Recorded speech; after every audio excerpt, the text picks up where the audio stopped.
नमस्कार दोस्तों अभी मेरे पास एक क्वेश्चन लगातार आ रहा है एस्पिरेंट्स का जो भी बैंक एग्जाम 2026 की प्रिपरेशन कर रहे हैं कि सर मेरी मैथ्स रीजनिंग में स्पीड नहीं आ रही सर, कैसे हम स्पीड को अपनी इंप्रूव कर सकते हैं। प्लीज हमको कुछ सजेशन दीजिए जिससे हमारी स्पीड इंप्रूव हो जाए। दोस्तों इस टॉपिक पर मैं आपको एक बात की क्लैरिटी दे देता हूँ कि स्पीड के लिए प्रैक्टिस तो जरूरी है, बट स्पीड आपकी प्रैक्टिस से नहीं बल्कि कैलकुलेशन करने से आएगी। तो दोस्तों स्पीड बढ़ाने के लिए मैं आपको एक बात की क्लैरिटी दे देता हूं। अगर हम बात करें मैथ्स की तो मैथ्स में स्पीड प्रैक्टिस तो करनी है आपको। प्रैक्टिस से हमारा कॉन्सेप्ट बिल्ड होगा, लेकिन उससे पहले एक बेसिक चीज जो हम भूल जाते हैं वो है कैलकुलेशन की स्पीड बढ़ाना।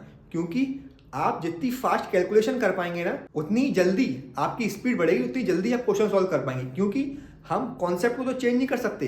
मैथ्स की बात करें तो हर क्वेश्चन लगभग प्री में 2 या 3 लाइन में खत्म हो जाता है क्वेश्चन। जितनी फास्ट हम कैलकुलेशन कर पाएंगे ना उतनी ही जल्दी हम उस क्वेश्चन को खत्म कर पाएंगे। तो एक बात का याद रखिए, आपको कैलकुलेशन स्पीड आपको बढ़ानी है अपनी मैथ्स। तो कहीं नोट कर लीजिए आप जो मैं बताने वाला हूँ, ये आपको आपकी जुबान पर रटे होने चाहिए। सबसे पहला पॉइंट है टेबल्स 1 से लेके 20 तक।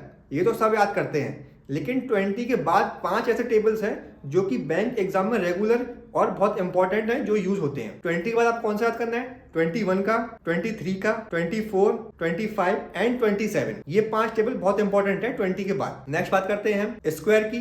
तो स्क्वायर 1 से लेके 50 तक आपको याद करना ही है। बात करते हैं क्यूब्स की।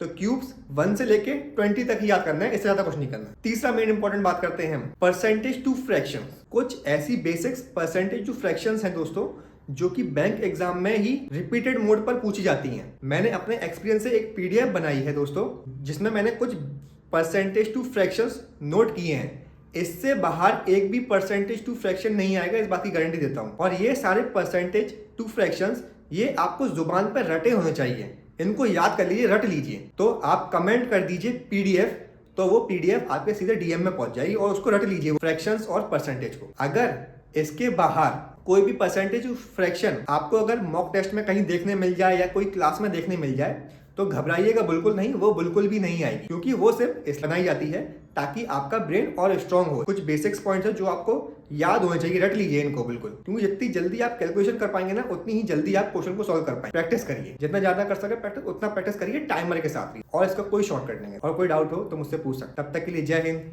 जय भारत।